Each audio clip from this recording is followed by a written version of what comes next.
Oh shit. Here we go again. way that say like Lord of the Rings or Star Wars, but I never knew the true depth of it until Yeah. the first Denis Villeneuve movie came out, which was 2021, Dune Part One, and I really liked it. And people were kind of split on it. You know, it was either you really liked it or you might have kind of liked it, but it was a little bit slow for you. Didn't really understand what was going on. Yada yada yada. Well, whenever they announced Dune Part Two coming out, that's whenever everybody started getting hype about it. Well, I went and watched Saturday. This is how you know it's a good movie. Is I went to watch it by myself, like by myself, a matinee Saturday show, 2:00. I'm in the theater watching this movie, and it is like I said, it's one of the best movies I've ever seen as far as just the visual aspect of it, the acting, the cast. What is so incredible is that every person that they cast in this movie is perfect for the role that they play. And from Timothy Chalamet as Paul Atreides to Austin Butler as Fade Ralpha to Josh Brolin as Gurney Halleck, like it's just perfect.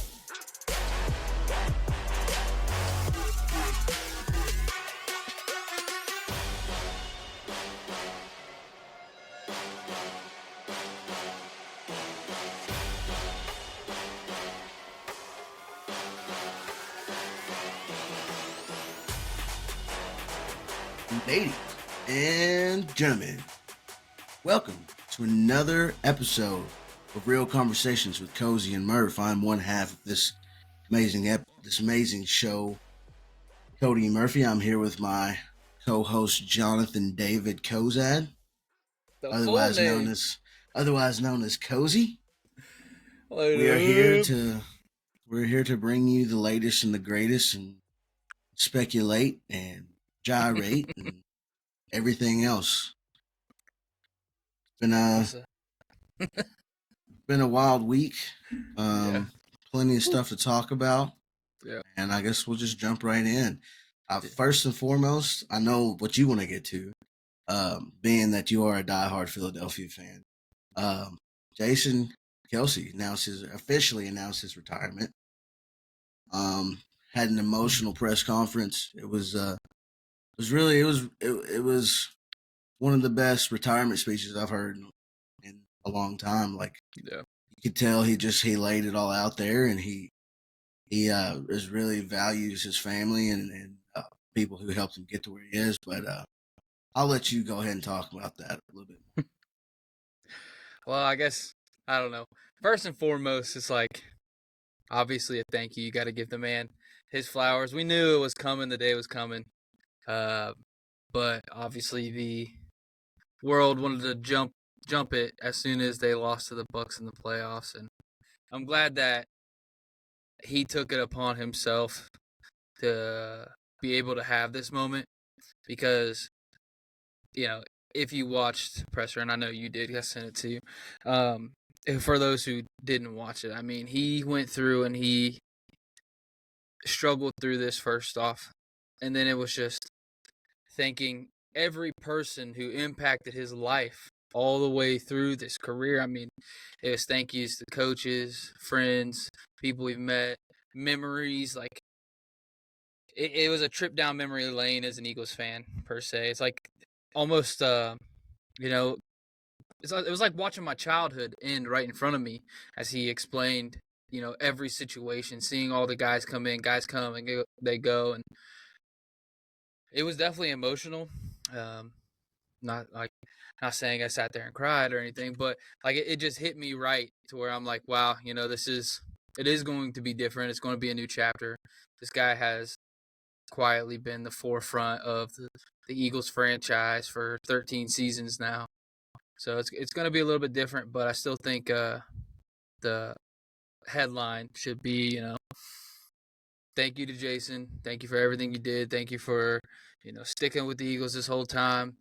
2018 Super Bowl, being a leader, being outspoken for the city of Philadelphia. And I think Philly fans will do whatever the hell they can to get a statue of this man outside of Lincoln Financial or somewhere in Philadelphia. Because if anybody deserves it, as much as Nick Foles did in his performance, I think if he gets one, you got to give Jason one. I mean, there's nobody that you can compare him to in the modern era of Philadelphia football. Now, when you say the Eagles' history, and this is my same conversation for all Hall of Fame conversation, it's like, can you tell the history of football or this team without that person? And you can't now. And Jason Kelce will be a part of the center conversation, first ballot Hall of Fame, and the Eagles conversation for the rest of time. I'm excited to see what he kind of brings. I know there is a lot of speculation as to what he's going to do now. Obviously, I know the podcast would be a huge thing. I think he'll dive more into the like film breakdown, but I could see him staying local and doing, I don't know, maybe who's got Thursday Night Football? Is it Amazon or Fox? Amazon Prime. Whoever's got Fox, whichever game that is, I could see him doing the Fox local there. I think he'll get into that. He'd be a hell of a booth guy. Yeah, he's very personable, very relatable. Yeah. He's very down to earth, and like you said, he's a one of a kind and very special player for that city. He is the personification of brotherly love. If you like you said, if you watch the press conference, that part where he talked about his brother, I mean that got to me a little bit. It was a tearjerker, through and through, and but just the ultimate football guy. Just loved ball, loved being around it, and loved everything about it. Yeah. You don't play that long with the same team and not, love it. Yeah. And sure, I mean, there was ups and downs, and every career has that. But like you said, he went to 2 Super Bowls, was able to win one, and he will forever go down in Philadelphia lore as a hero. Yeah. He'll probably never pay for another meal as long as he's in Philadelphia, No meals, no beers paid for. He will go wherever. That story, too, that he was talking about, I can't remember which tight end it was, but he said that they opened a bar and it didn't stay open for 6 months because none of the players paid for drinks, and they would just go in there after games. And he's like, it didn't last 6 months because nobody ever paid for a drink. I was like, that just it tells me that, and you could see in the interview, the thing that mattered most to him, that felt so special to him, was his connection to the people surrounding him there. It was everything, and he loved his fans. I think he's gonna have a great after retirement. I think he's gonna struggle too a little bit with adjustment to real life. Yeah, all of the high level athletes do. I mean, you can't live your entire adult life doing one thing and living for one thing and then just turn it off. It doesn't work that way. Yep. And so he will have some struggles trying to find his way, but I mean, really, he can do whatever he wants. He's got one of the best podcasts in America, and he has all these opportunities through the media. And if he wants to make his own YouTube channel and break down film, or fucking create a lineman school and have kids from all over the country come and train throughout the summer, I mean, he can do whatever he wants. And I feel like it'll take a little bit to kind of realize what he wants to do. He'll figure it out. He's got a good family around him and all that. What really, just to go back to his speech a little bit, he talked about his dad. He talked about when he met his wife. Yep. Those were really that tugs at your heartstrings, man. Yeah.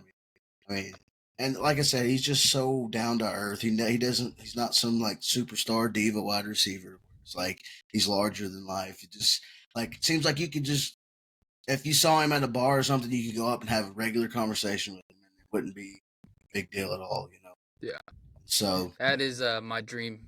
That's my dream get right there, as a podcast get. If I could ever, Jason Kelce, Jason Kelce onto the podcast some way, somehow, that would be peak for me. I could probably retire after that, even though we can just cancel the show after that. The biggest break that we would ever get. The part 2 about, he was talking about his mom and his whole childhood and life. He's like, I thought this image of my dad was, this idea that hard work and stuff like that comes from a man. And he's like, his mom, redefined that. And she worked her way up the corporate ladder and banking and turned into a VP. I thought that was a good touch too. I mean, it was just, if you get the chance, it's like a podcast. It's 40 minutes long. That's how, I mean, he poured everything into it. So I recommend everybody go and listen to it if you have any inkling for a good listen. Well, and deservedly so. Like he put his whole entire professional career into one organization. Like Yep. he deserves a good 45 minutes. If that's what he wants to do, to just lay it all out on the line and pour his heart out. And you could tell, man, he was very emotional, and you could tell it matters to him. Yeah. It was more than just a game. Yeah. That was definitely his whole life. I'm glad that he got that moment.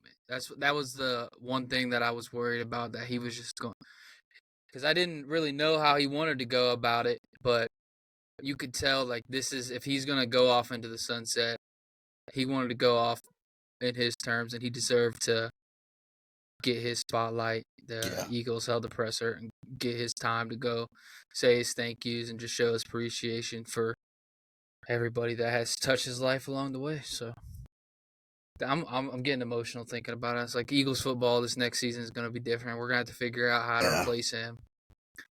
Yeah, needless to say, he probably will be drafting a center first round. Yeah. When we drafted Cam Jurgens, he was a part of the Cam Jurgens draft. And we took him as it was supposed to be his replacement. Cam Jurgens then moved to right tackle to play alongside Jason rather than wait behind Jason. So if we move him to center, right tackle, I mean, we got some issues. Lane Johnson's probably on his last leg as well. He said he's got a year or two left, I'd assume. It's going to be a total revamp is what's going to be. It's going to be. But we got cap money. That's true. But the thing about rebuilding the line is it's a process. It's not like drafting a quarterback and you only and you focus on one guy. It's like the line, the offensive line is a unit that has to work together. So finding a group of guys that have the good chemistry and can kind of can feed off each other is very difficult. Yeah. For the longest time, Philadelphia had top 5, if not the best, top 5 at least offensive line in the league. So yeah, it's gonna be hard to replace him. But man, what a hell of a career! What a hell of a man! I can't wait to see what the future holds for him. Good on Jason Kelce for always and forever be a fan of Jason Kelce. Yep. Good man, good people, great career, great athlete. Hats off to him, Lord. Yeah, I knew when that presser was going on, I was like, I gotta get that one out of the way, get ahead of it however I can. See, I wish though. Here's my thing. I wish that Atlanta had somebody like that. We haven't had anybody like that since Mike Vick. Like that was the last one that was like he meant everything to the city, and everything happened. He went to jail, yada yada yada, and it kind of just felt like he got ripped away from us, and we've been searching for that cornerstone, keystone guy. Don't worry, maybe Bijan, maybe Bijan. Who knows? Nah, it's Kirk Cousins. Man, shut up. No, we don't. I say that, but listen, if Kirk comes and we win, fuck it. I don't care. Yeah. And he could throw for fucking 4,500 yards next year. You know what I'm saying? He puts up good numbers when he has, enough time and weapons around him. Yeah. And that's for sure. He showed that in Minnesota, but that's neither here nor there. So I guess we can move on to the combine. Some guys that had some impressive days at the combine. Really, what everybody watches is 40 time. That's really the main draw. Yeah, that's the main draw for not only the players but also just the fans that watch. We want to see everybody run. And man, there were some absolute giants that were freaking getting it. I can't remember the names, but I know there were several offensive linemen that ran a sub-5 40, and that is very, very irregular. You don't normally see guys that big, 6'5", 6'6", 300 pounds, 300 plus pounds running a 4.8 40. that's scary. That is scary. Offensive lineman, defensive lineman, dudes that big are not supposed to move like that. Yeah. And I mean, I think it kind of is a foreshadowing of what the league is becoming. Like I said in previous episodes, these guys' bodies are evolving. They are getting stronger, bigger, faster, year by year. And we're to the point now where it's like you've got linemen that are running the same times as some of the linebackers. And that's it's off the charts. Athleticism and all that. So I think it did a lot for those guys' draft stock. I mean, for anybody that runs a good 40 time, it does a lot for your draft stock. But really, the two that stood out was the two receivers from Texas, Xavier Worthy, and what's the other guy's name? Run with these? No. No. Gosh damn it! I'm thinking. I knew I was gonna blank. Xavier Worthy is the big one, right? His name is. I'm about to look him up. You can edit this part out. I don't care. That'll be all right. That'll be all right. But I think the biggest conversation point is that athletes right now are at the absolute peak.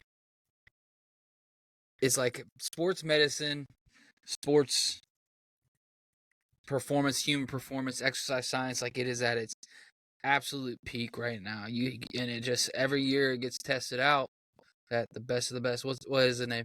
Okay, so Xavier Worthy broke or tied the record at a 4.2 40-yard dash, and then Adonai Mitchell ran a 4.3. So that was the other Texas receiver that showed out in the 40. Yeah. But to your point, we've never like you said, exercise science, sports medicine, recovery, rehabilitation, all that. We're at like the pinnacle of it, and it's only getting better. So guys 10 years ago that might have had a decent 40 time. Now 10 years later, it's like that is slow compared to what it is now. Yeah. And you've got kids starting at like 15, 16 years old that do nothing but train for, specialize in one sport. And I feel like back in the day, you really didn't have that as much. It was more everybody needed to be a well-rounded athlete instead of specializing one thing or the other. But I mean, a 4.2 40 is insane. That's like blazing fast. You don't see that very often. No. And John Ross was 4.22, and then Xavier Worthy was 4.21. Breaks the NFL record. Right, and you watch the video of it. He makes it look so easy. Like it doesn't even look like he's fast. Like he's just jogging. Yeah, it's smooth, and it's all fluid, all in one fluid motion. And the video of it's cool because he hits the finish, and then he looks up and he sees his time, and he just takes off. Kept running. So that was a pretty cool moment. Yeah. That was really the highlight of it for me. I didn't really, watch too much other than the 40-yard dash in the combine, because I mean, honestly, it's more for the team. It's more for the league than anything. Yeah. It's an event for the league to get eyeballs on the screen and keep the hype up for the next NFL season draft. Like it's just a cycle. So anymore, I mean, it's not a bit like it. I feel like it was a big deal before we had social media and before we had all this connectivity where guys could get exposure without going to the college. Yeah. So like it's just, it's kind of lost its luster for me, and it's more for the teams in the league to get an evaluation of the players than anything. No, I definitely agree. I think which is just probably a transition. I think one of the huge takeaways from this whole combine thing is what Jaden Daniels said was why he's not competing, and I know that this was something that you brought up to me, and it was definitely a good conversation point. Was he said, "I'm not competing in the pro day, or I'm not competing at the combine because I'm gonna compete at the pro day so that there's more eyeballs on my teammates." And I thought that was such a perspective like I never even thought to like come face to face with. It's such a genius response too, and how to handle the media. Like I don't know if that was him who came up with that or whoever came up with that. Genius, but to think now everybody's going to come out, see him participate at his college's pro day. They're all going to go to LSU and see him, and now they have to see his teammates. And by hopes and chances, if he looks good, his teammates look good, and now he's raised the stock of not only him but every player around him. And I think that's a good sign of a good leader too. So Yeah. All hopes towards Jaden Daniels being a Atlanta Falcon.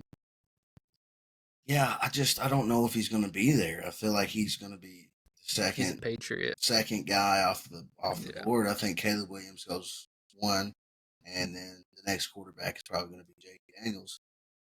But there's so many good quarterbacks in this draft. It's like what that's what's so exciting about the draft this year. It's so quarterback rich, but also there's like I said, there's so much athleticism out there that it's going to be hard to miss in this draft. There's so much talent coming in this year. Yeah. But to get back to Jaden Daniels, I mean, that's what you want out of your quarterback. You want him looking out for his teammates and not really necessarily worry about himself, which I don't think there's anything he could do to raise his draft stock. Yeah. He had an illustrious season, one of the best players in the nation, won the Heisman. Obviously, the team goals weren't there, kind of fell short on the team aspect of it. But him as an individual, he showed toughness, showed heart, never quit. And I mean, he just is one. Like I said, I feel like he's probably the second quarterback taken in this draft. Yeah. Yeah. There was a whole lot of talk about the quarterbacks. I know the Caleb Williams stuff was media hate going in. Then they see him not compete at the combine, like the hate spikes. I feel like ever since, and this might be kind of trivial, but ever since that game they lost and he went to the stands and jumped up in the crowd and was bawling his eyes out to his mom, I feel like ever since then his draft stock has slowly but surely been getting bumped down, just little by little. But even still, I think he's still the first quarterback off the board. Yeah. Whether that's to Chicago, whether that's somebody trading up to get him, I still think he's the most talented. Now, but that also, on the flip side of that, he has the biggest potential for a bust because there's going to be so much pressure. And I just don't know if he's built for it. He doesn't seem like he has the mental toughness to deal with the media because he's already said he doesn't want to play in Chicago. But what is he going to do if Chicago takes him in? Yeah. If I was in his position, though, I'd probably be like, this is awesome. I've been touted as the best quarterback in a generation.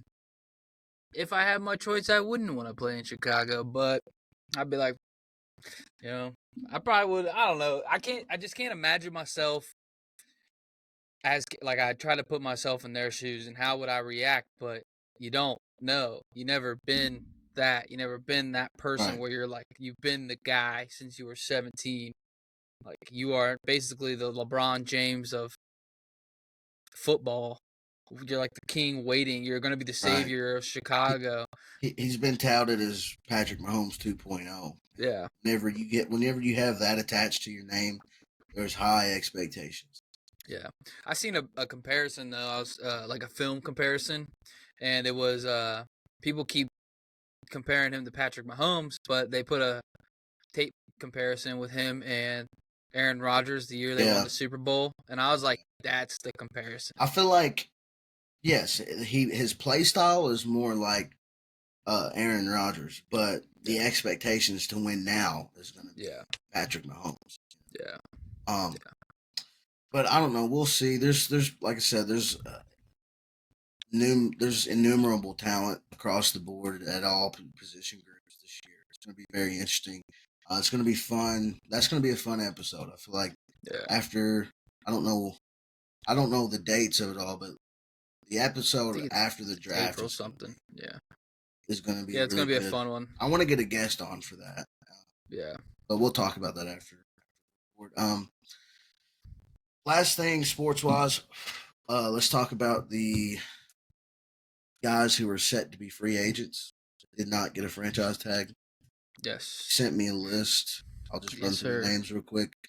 We have Chris Jones, Christian Wilkins, Saquon Barkley, Josh Jacobs, Michael Onwenu. Hope I said that right. Baker Mayfield, Calvin Ridley, Xavier McKinney. Yep. So those are just some of the top guys that did not get a Yeah. franchise tag or get a deal done Yeah. this period. They will be free agents starting March 13th Yep. or something like that. But I know it's going to be this week.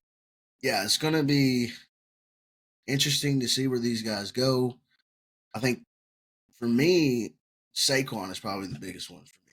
I know Chris Jones, just won a Super Bowl and all that, but I feel like Saquon really has the opportunity to come in and be a franchise changing player.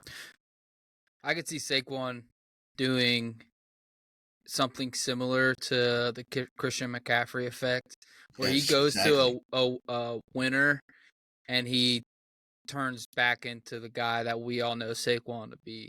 Like I could see him, falling into a Bengals team that a cuff team that was like just needed that extra piece. I could see it being I could see Baltimore. Baltimore. Yeah, Baltimore Baltimore would be a huge one. Philadelphia would be a huge one. Like I could just see him going to a team that is established if he's smart, going there, seeing what McCaffrey did, and just follow that same route. Like find your way to that winner. Well, I read a Twitter thread that had him going to Houston to play with CJ Stroud.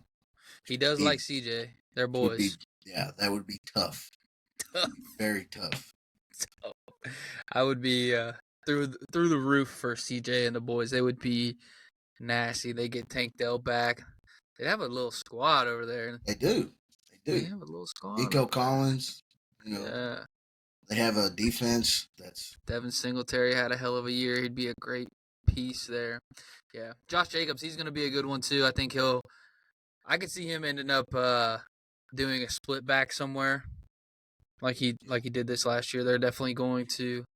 I wouldn't be surprised if the Raiders threw an offer at him, but well below what they think he deserves. They saw what Zamir White can give them, so I think they'll offer him something. Here's the thing: if I'm a running back, if I'm one of these feature, backs like a Saquon or like a Josh Jacobs, I want to go to a winner. Yeah. I want to go somewhere because they've both been at franchises that have not won and while they were there. And to me, take a little bit less money, go somewhere in a system where you fit in with a quarterback and offensive, coordinator that's really going to utilize you to your best talents. Because you can't tell me that Saquon Barkley doesn't have a little bit of trepidation about his time in New York. Because, they were awful whenever he was there. And he's one of the best backs in the league, most talented backs in the league by far. So it would behoove him, I think, just if I put myself in his shoes, like I said, just go to a winner, take a little bit less money, and ball out. And then, your contract runs out there. Then you can get your payday. Yeah, do that. I would say somebody's got to go to Baltimore. And if it's one of those two, watch out, man, because they already have the best running attack in the league without a feature back like that. That'll be that'll be nasty. Yeah, I seen all the franchise players that got tagged too. For those who don't know, Brian Burns, T. Higgins, Michael Pittman, Josh Allen of the Jacksonville Jaguars, L'Jarius Sneed, Antoine Winfield, Jalen Johnson. A bunch of tags went around. And it makes So, sense, you know. yeah, It makes those sense. are the right guys. I think that means for the Bengals, for us Bengal fans out there that listen, Tyler Boyd's gone. Yeah, you can't. Unfortunate. It's There's unfortunate. just don't have the room for him. It's unfortunate. And But you're keeping Higgins and you're keeping Jamar Chase and you get Joe Burrow back. they're moving off Mixon, so they will be in the market for. They'll be chasing somebody. They'll be in the market for a back. Yeah. Uh, It'll be a big year. I saw where Mike Evans signed back with Tampa Bay. That's huge Yeah. for them. But now they have to figure out what they're going to do, if they're going to go after Baker, if they're going to draft, or what, because they can't have, you know, you have to have a quarterback. Yeah. Like I we think talked Baker's about gonna it. want. He's gonna want like a 5-year, 140. He's gonna want Daniel Jones money. He's gonna want some assurances. You know, he's tired of bouncing around, and you know, he's the type of guy that wants to stay and build something, and he definitely has potential to do that. I think he showed that. I mean, we talked about it, you know, in previous episodes. He drugged that team to the playoffs. He drugged that team to a fucking NFC South championship. You know? So like, if anybody deserves it, and won a playoff game against Philadelphia. You know, so if anybody deserves it, it's Baker Mayfield. Yeah, I agree. I think it'll be a fun offseason. Definitely to watch. There's going to be a lot of chatter, draft chatter, offseason moves, free agent market. There's a lot of quarterbacks being moved around. Could be some trades too. It could be trades. There's going to be a lot of action. Yeah, this is going to be one of the more fun off seasons we've had in a while. Yeah, definitely going to try and be at the forefront of that. So, ladies and gentlemen, stay with us as we learn how to navigate the landscape of this off season. I already screwed up my white screen. That's what I get for pressing the buttons. I'm over here pressing buttons for y'all. Don't touch anything. Don't touch anything. Lost my lighting there. But I think that's pretty much everything sports-wise. Was there anything else that you wanted to touch on in the sports world? Cats play Vandy tomorrow. Yeah. We play Vandy. We end with Tennessee on Saturday. That'll be the end of the regular season. Really, I mean, obviously we expect to beat Vandy. They're terrible this year. It would be really nice to go into Knoxville and get a win. Yeah. To end the regular season with a bang, but I'm not holding my breath. I'm sure it'll be a better game than the first game between. Okay. But I mean, I just my hopes are up. Hopefully, we can end the regular season on a 3-1 run. Yeah. Move into SEC play, their tournament. Yep. So. Yep. Exciting times for Cats. As always, March rolling around. Serves what we live for.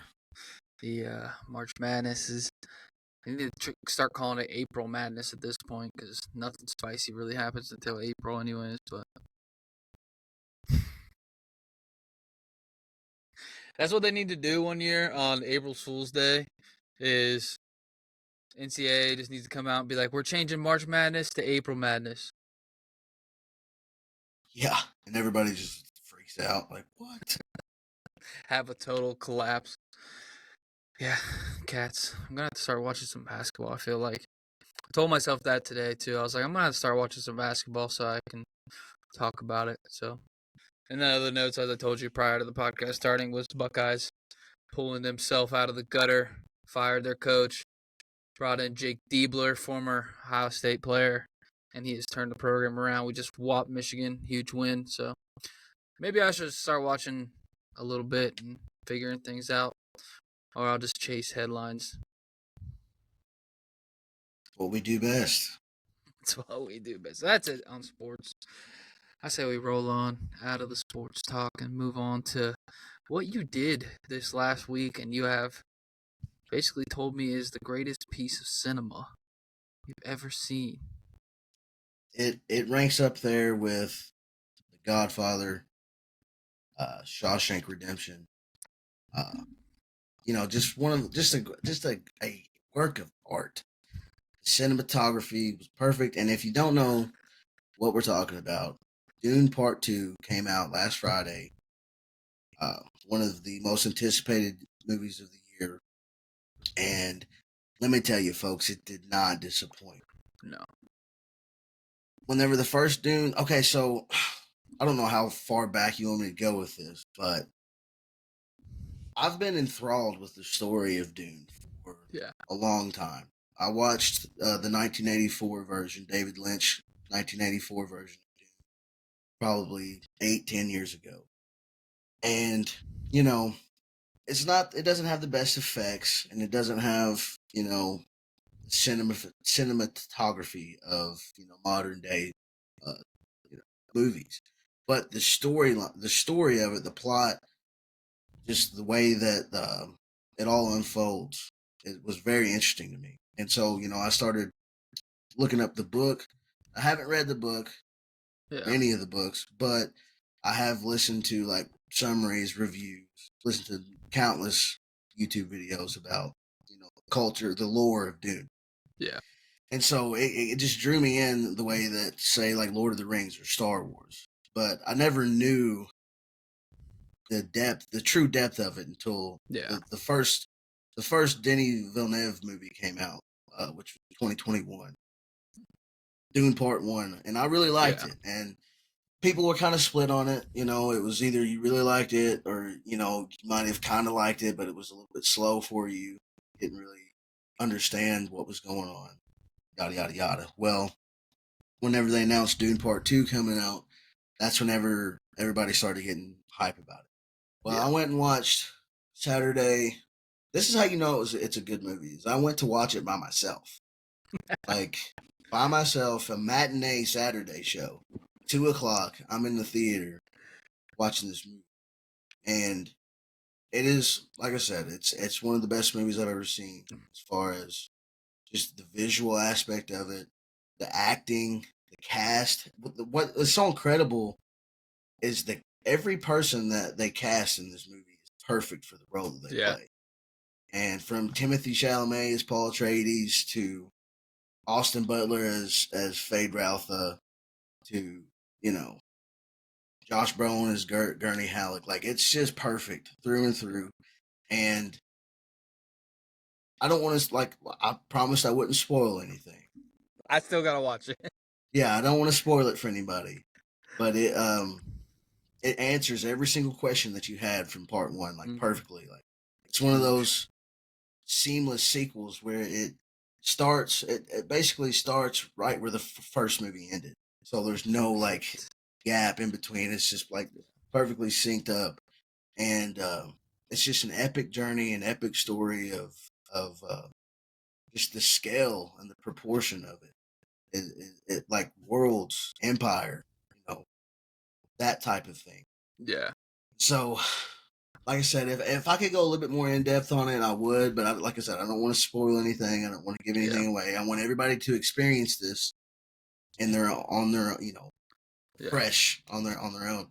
But I will say, go see it in theaters if you can, because yes, it's a good movie. It will stand alone. It will stand as a streaming service. You can watch it at home. But man, the just being in the theater, it's just one of those things that takes you back to being a kid. Like I just remember several parts in that movie being like, man, like just my eyes were glued and fucking like it's crazy. And like there were certain parts where it would give me goosebumps and a chill down my spine, just like of what just happened because you don't see it coming. And so they did a great job of making it unique, but staying true to the source material. I feel like that's really something important too. That they didn't try to put any modern tropes in it. They stayed true to what Frank Herbert wrote way back in the '60s, but they also put their own spin on it. Yeah. And if you've seen any other of Denis Villeneuve, I think that's how you say his name. Yeah. The director. If you've seen any of his other films, they're all brilliant. He did Sicario. He did. Gosh, I'm blanking. He did Sicario. He did Blade Runner 2049, which that's a good movie. He's done several others that are just great. He's a visionary. I feel like he really, with this Dune Part 2, he's really cemented himself in the conversation of best director of his era. It goes along with like Quentin Tarantino, Scorsese, Christopher Nolan, those type of names. Yeah. He 2042 Arrival. Arrival, yes, that's a good one. Yes. Enemy, Prisoners. 120 Seconds to Get Elected.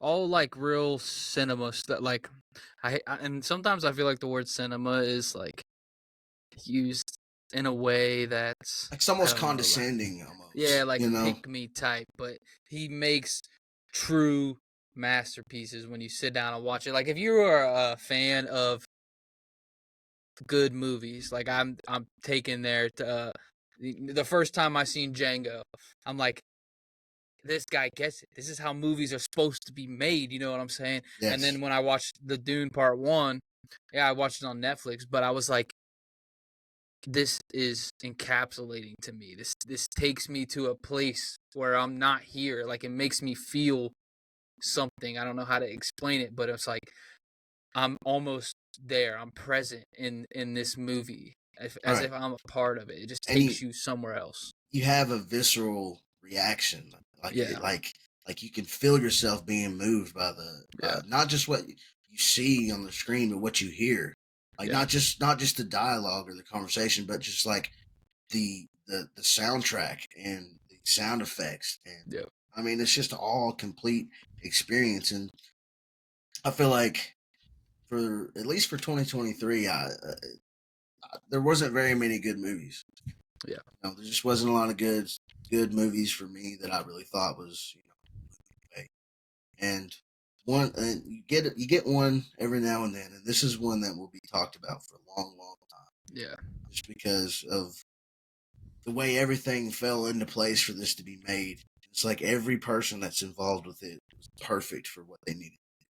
Yeah, that's what I've seen. Pretty much every casting was perfect. I thought every casting in the Part 1 was perfect. I think obviously Timothée Chalamet, he gets a lot of negative connotation from the older crowd because he's this young looking actor, fresh on the scene, whatever, and he looks like the young generation. But I feel like every role that I've seen him in, though, he does a fantastic job. The dude is a good actor. Austin Butler, by the way. Oh, fantastic. He killed it. Killed it. And they got Florence Pugh, obviously Zendaya. She's perfect for her part. You know what I'm saying? Dude, I saw a tweet that said, in every feature film that Zendaya has been in, which is 8, every film has hit $100 million at the box office. 8 for 8, she doesn't miss. I mean, she doesn't miss. That's nuts. At this point, she might as well be queen. Everybody loves Zendaya. I don't know anybody who's like, man, I hate Zendaya. She's a great actor, man. Yeah. She's the only reason why I watched the first season of Euphoria. Yeah. Like her performances are top notch, and you can tell like she really understands how to portray how the character was written. Yeah. Like her part in Dune 2, I mean, she's one of the more sympathetic characters because of just everything that happens. Yeah. Yeah, she's a great actor. Josh Brolin. You got Bautista's in that movie. Yeah, Dave Bautista. You got Stellan Skarsgård, which all the Skarsgård, that whole family is great actors. What's his name from Jason Momoa? Jason Momoa killed it Duncan, in the first Idaho. part too. Duncan, Idaho, dude. When he went in there and fought all those guys, I was like, no. Yeah, he's the GOAT, bro. Dude, he's the GOAT. Damn. Yeah, that one hurt me a little bit when he died. Oscar Isaac as Leto Atreides. I mean, great performance. Yes. And Oscar Isaac, man, he's always gonna have. I feel like he's such an underrated actor just because he's kind of in the generation of like you kind of think of like Brad Pitt or Leonardo DiCaprio, which those guys are a little bit older than him, but they get the same sort of roles. You know what I mean? Yeah. So it feels like he kind of falls under the wayside. But also another guy. This will probably be my last thing I want to mention. Javier Bardem, who plays Stilgar. Yeah. the leader or one of the leaders of the Fremen, and he puts on a magnificent performance. I mean, it is amazing. Like I said, just for his role. But I think if I had to give it, if I had to give best performance in that movie, I think I have to go with Timothy Chalamet just because of the significance to the movie. Obviously, he's the main character. But Austin Butler as Fade, not Baron Fade Ralpha, dude, he is exactly what you think of when you think of a psychopath. Yeah. Like, it's awesome. You got to watch it. If you haven't seen it, watch the first one because you cannot watch the second part without watching the first part because you won't understand what's going on. Yeah. But definitely, I think I'll take some time. Lady Jessica, she's a big part of the second half. Okay, that's huge. Yeah, I I mean, better go see it. I need to go see it tomorrow. got to, man. You got to. I'm gonna go see it again this weekend. I want to convince Kayla to go, but I have to get her to watch the first one. Maybe that's what we'll do this weekend. It's her birthday on Monday. Here's the thing, is it's not a movie that you can just half-ass pay attention to. No, you got to and get it. In. Like, you really have to. And it's a long-ass movie. It's 2 hours and 46 minutes. The second part. Yeah. The first part was 2.5 hours. Second part's 2 hours and 45 minutes. So it's an investment. Like, you got to be ready to sit there and put your phone down. Yeah. Don't, put it on focus mode or whatever and just watch the movie. Yeah. Yeah. I definitely think I'm going to go. I'll go see it. And if she don't want to, it'll be all right. Dude, if we lived closer, I would go with you. And I would even pay for your ticket just so we could go together, He's like, you got it. Go. No, I'm going to go see it. I need to. I've been holding it off. And I don't got nothing to do during the week when I'm out here. I'm a mom, so I need to go do it. Get it done so we can do our spoiler. Yes, I was gonna say then we can do our spoiler review. Yeah, talk about it. We'll get her done. Fuck yeah, Dune 2. I'm gonna go see it. Glad you had a good time. Fuck. Damn. Now I'm just like maybe I should just go after I get done recording. Maybe I should just go to the late show. Be out there till fucking past midnight, have to work in the morning. Grown up shit. I miss when I was a kid and could just go do dumb shit at midnight. Had the energy for that. I can't do that no more. Yeah, I don't have the energy to do that. I don't have the energy for I gotta be in by like 8 o'clock. Damn. It's like it's really pressing me. But the show's gotta go on. We got just a few more things to finish off on. Got about 15 minutes, squeeze a little bit in here. I sent you a video. And you sent me a Netflix series, and we'll talk about those two things, and we'll call it wraps. Right. You sent me a Netflix documentary called, what is it, The Octopus Murders? American Conspiracy, The Octopus Murders. The Octopus Murders, which this is a huge change from Dune, but Galactic Conspiracy versus American Conspiracy. This show just confirmed everything that I am a conspiracy guy about. Yeah. Is real. Ladies and gentlemen, if you haven't watched this, like, go watch this on Netflix because it breaks down. Like, Kayla was asking me questions the whole time, so I feel like I'm well educated because I had watched it and then I had to repeat it so she would understand it and I would understand it 2 times. But it was like, this guy is basically investigating why the federal Department of Defense or whatever, Department of Defense wants this computer program in the 80s, right? From this little company. And Inslaw. They go to court and Inslaw wins the case originally.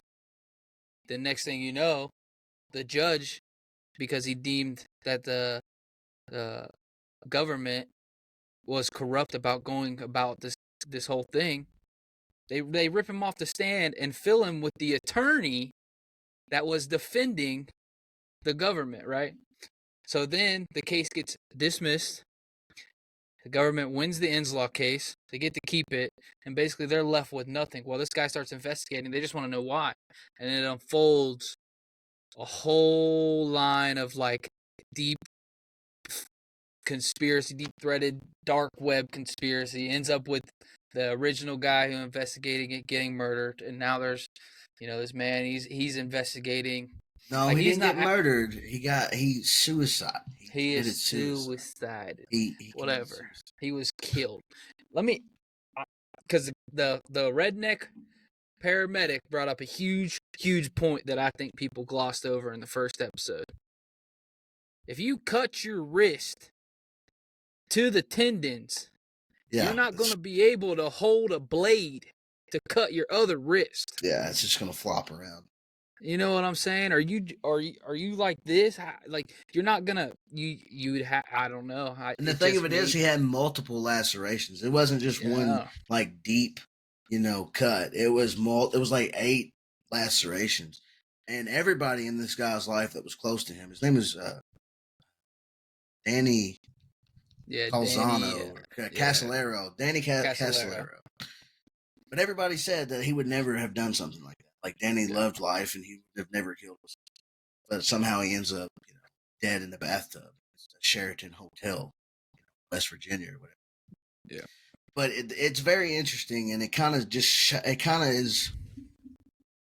goes along with every single thing that happens in American history that is whitewashed. And we think it happened one way, and then 20, 30 years later, it comes out that all this shady shit was going on. It was manipulated from the very get-go.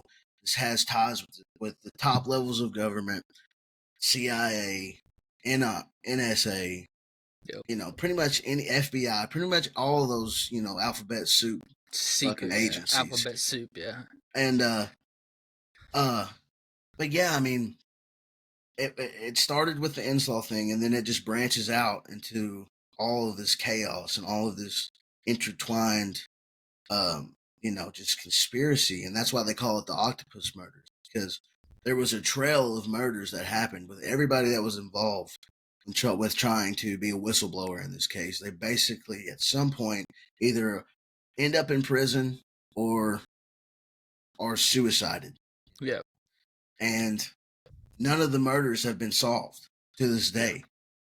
Even though, there's a mountain of evidence to the contrary that something fishy was going on here, the official story that the government puts out time after time is, oh no, this person, had an accident or, is framed for drug paraphernalia, whatever. And it parallels what's going on today with, like, say, Biden and Ukraine, and BlackRock, and all these shady entities that have all this influence and power over what's going on in America. So it's a very interesting watch, and it's very eye opening, and it's also very scary.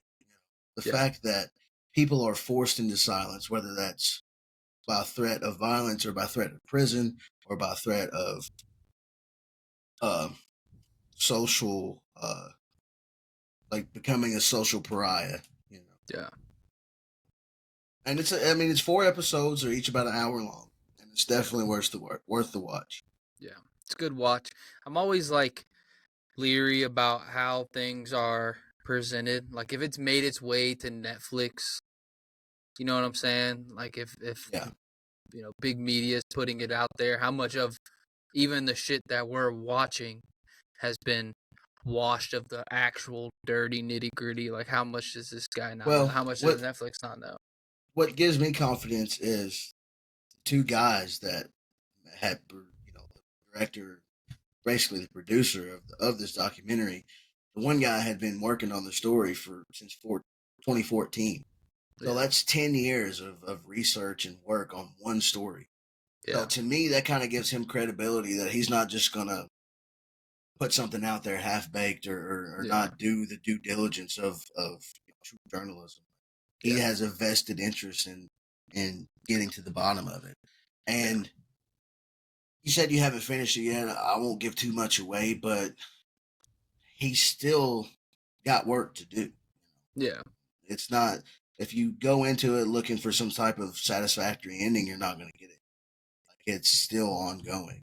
And it will probably go on, until everybody that's involved is dead. And that way, they can't face the consequences of what they had done. Yeah. It's a hell of a watch. Like I have one episode left, and my jaw dropped when they were like, well, when Reagan took off, and then the whole thing too about the having the hostages, and they're Yes, like, that was so Reagan would win the election. They wanted the hostages. That shit I didn't know.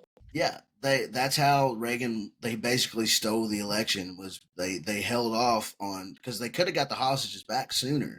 And if you don't know what we're talking about, there was the Iran hostage situation back in the 80s, where this militant group took over the American embassy and was holding American citizens hostage.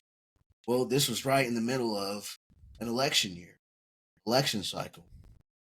And they wanted, the powers that be wanted Reagan to win this election. So they held off on going to get the hostages back until Reagan came in office. And it's like, oh, Reagan is now the strong leader. He was able to solve the crisis that, was it Lyndon B. Johnson? Jimmy Carter. Jimmy Carter was not able to solve this. Yeah. And so, I mean, it's just all a front. It's all a puppeteered, fucking manipulated propaganda. That's all it is. They were released hours after he was sworn in. That is so wild to me. He hadn't even spoke to nobody yet. And that really makes you think, what happened in 2020? Yeah. What happened in 2020? How do you go to bed? It happened in the 80s, and it's happening now. How do you go to bed and Trump is clearly winning, and then you wake up and Biden has had a fucking surge of like 300,000 votes in fucking 3 hours or whatever. So, I know we only have a few minutes left here, but did you see where the Supreme Court ruled that Trump is allowed to run? Because they had brought that because of all the legal shit that had been going on with him. They were trying to get him taken off the ballot. Well, it had gotten up to the Supreme Court, and they ruled that no, he's allowed to be on the ballot. So Democrats are losing their mind. Oh, of course. Which, damn, I guess that brings us full circle. It's like we're gonna have a full blown race. I'm hoping that obviously RFK gets on the ballot, but I think he's winning more states as each day passes. If you haven't seen his messages like on Instagram, you can just tell dude's real. He's been going off on Twitter. Like he's been calling everybody out, and fuck it, like that's the type of shit we need, and that's why people love Trump so much, is because he doesn't care about the politics. He wants the truth out there for people to fucking be able to make an informed decision on their own. Yeah, I don't even think Trump really cares if he wins or not. He just wants it to be fair, Yeah. He don't care if he wins. He just wants Biden to lose. Exactly. That's all he wants. He's like, as long as I steal votes from Biden, I don't give a fuck who wins. He's out there for blood at this point. And I know, I don't want to have it too much of a running theme where we talk about the election every episode, but I don't see how you could, in clear conscience, say, even if you're a true blue Democrat through and through, I don't see how you could sit there and say that Biden is the best choice, that Biden should run again. Like, the man has dementia. Just look at the way he just shuffles around like a husk, somebody, like, you've seen him at the nursing home, like it's not computing up here. And I don't think he'd make it through another 4 years. I don't think he has 4 years left of life. And if he does, it's on severe. He needs to be hospice. Yeah, he needs to be at home or wherever he wants to be, eating his chocolate ice cream cone, hanging out with his wife and his grandkids. That's what Biden needs. Let's put him out to pasture. Let's get somebody else. Yeah, I wouldn't even. That's the thing. Like, I wouldn't even be mad or disappointed if they were just like, we can't let him run. We can't let it. Well, he wouldn't even do the cognitive test. He refused it. He was the first U.S. president in history to refuse a cognitive. Oh, because he would fail. He'd bomb. Poor guy. I just feel bad for the old man. Like, I just think of my grandparents. A part of me does, but a part of me is like, all this shit. You've been in politics for how long? You've done all. Who knows what he's voted on or voted against, and this, that, and the other. It's like maybe it's karma. Maybe it's finally shit's catching up with him. Can't function anymore. I don't know. It might be. I think that's a good wrap for us. I want to do a tease for the next episode, which I think will be good. I think that's something that we need to incorporate. It's a little chaser for a reason to people to come back.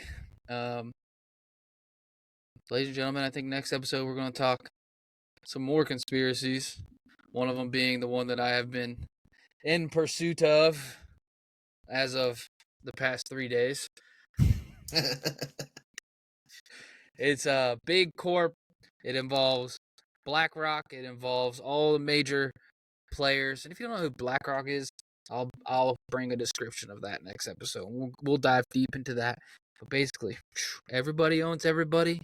So basically, you're just a pawn in their game. And I'm going to do what I can to prove it on the next episode. Cut the promo right there. You got anything else you want to add before we roll out of here? No, man. Just peace and love to my homies and and peace and love to my enemies as well. Yeah, that's about it. I feel like I'm forgetting something. You'll probably remember it exactly when we cut this thing off. Yeah. I'll probably wait for this. I was going to talk about the Ryan Garcia shit, but I'll wait for that more so to develop. Yeah, we need some more. We need some more. I need more context. Pop off. Go to Twitter and look up Ryan Garcia if you haven't. But I think that's pretty good. We got a little banger episode in. Not a lot of news.